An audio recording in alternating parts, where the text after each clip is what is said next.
Hi everyone, welcome back to Plant Boy. If you're new here, my name is Cade. I want to ask you to please hit the like button if you enjoy the content around here. Consider commenting or sharing the video as well. It definitely helps the algorithm and getting the channel out there. So thank you for doing so, and subscribe if you haven't already. Today we are going to talk about the DIVA-ist, if that's a word, houseplants. The houseplants that I and probably many of you would consider to be the ones that best fall under the definition of diva. And according to Merriam-Webster, the definition of diva is a self-important person who is temperamental and difficult to please. So all of the plants that I'm going to mention from my experience have been very temperamental and difficult to please. Let's call them the Mariah Careys of the bunch. Number one is going to be Fittonias or nerve plants. I don't have any of these plants. I think I've had one before in my time and it wasn't happy with me at all. You can find them pretty easily. However, I know they require a lot of water and a lot of light and humidity from my experience. And they are also very dramatic in the sense that if you underwater them, they will wither and look like they are dead very, very quickly. And they rebound very quickly with a nice drink of water. So Fittonias or nerve plants, while they are very visually appealing, like many divas, they are hard to please. The next one on my list here is going to be Ficus Lyratas or fiddle-leafed figs. I also do not own a plant of this variety. I'm scared to do so because obvious reasons. They have a reputation in the plant community as being very hard to please and temperamental, to say the least. You move it 1 foot and it drops all of its leaves. As far as I understand, they really enjoy a lot of light, so these plants aren't ideal if you are lacking in the light department. They can get substantial in their native environment. They are definitely a tree in their native environment, but as a house plant, they are a diva. Next, I have one of these here that's going to be peace lilies.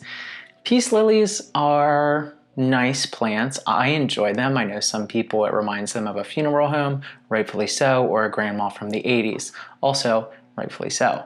However, these plants are drama queens or divas in the sense that if you underwater them, you will know. They are going to start to wither, they will be dramatic, they will cry out for help for a drink of water. So these plants are definitely divas. They're not the most diva of the bunch from my experience. They aren't the hardest to please, but they are very temperamental with their watering. The next plant, I have a few of these, but I'm ashamed to even show them right now, are going to be Dieffenbachias or dumb canes. If you have been on my channel, you know that I have a long-standing vendetta against dumb canes. I'm not a fan of them. They very frequently get pests, more so than any of my other plants from my experience, particularly spider mites. They are temperamental with the watering. They prefer very moist soil, very frequent scheduled waterings. Don't let them dry out too much. Don't let them stay too wet. Give them a lot of humidity. Give them the right amount of light. And if you don't do any of those things right, they're going to let you know. They're going to look sad. They're going to drop all their leaves. I'm just not a fan of these plants. Stay away.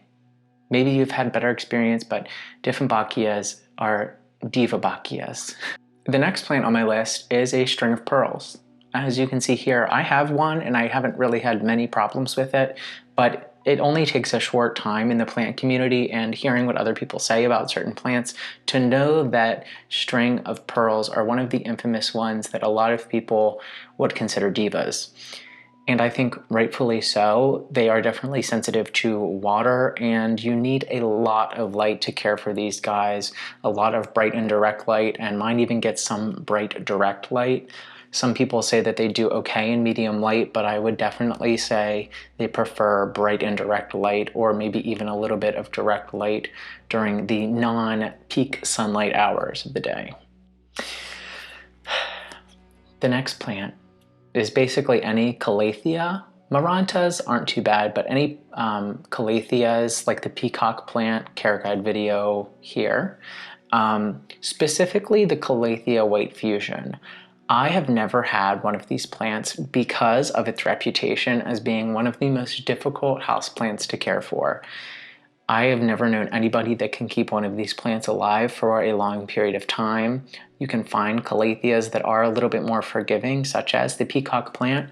However, with the white fusion, I mean, you're basically doomed from the start, so good luck. From my experience, this next plant would definitely be considered a diva. No matter what you do, it's probably going to have a problem with you, and that's basically any fern. Boston fern, maidenhair fern, rabbit's foot fern, or even the bird's nest fern, which I have back here. I just got this guy. It's doing okay, giving it tons of light, good humidity in this room, so we'll see how it does. But ferns really are temperamental in their watering habits. You really need to make sure that you're keeping that soil very moist, almost a little boggy, because they come from like the understory of more boggy regions, and they need a lot of humidity as well. My Boston fern downstairs needs vacuumed around basically every day because it's always dropping leaves in the winter months, probably because of too little light and not enough humidity. But if you have a longer growing season in your area and some really nice bright indirect light and a very humid spot in or around your home outside during the summer months, ferns are a good choice, but as a houseplant, they can be shady. The last plant, it almost hurts to say the name of this plant.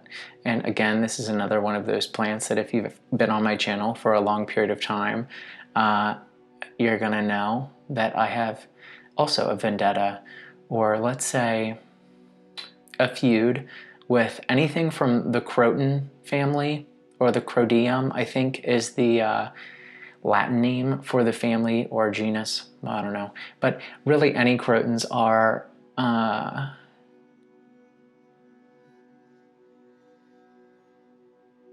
divas. They are really beautiful plants, and they make great landscaping plants if you're in the correct zone and have a long, warm growing season and not very hardy winters.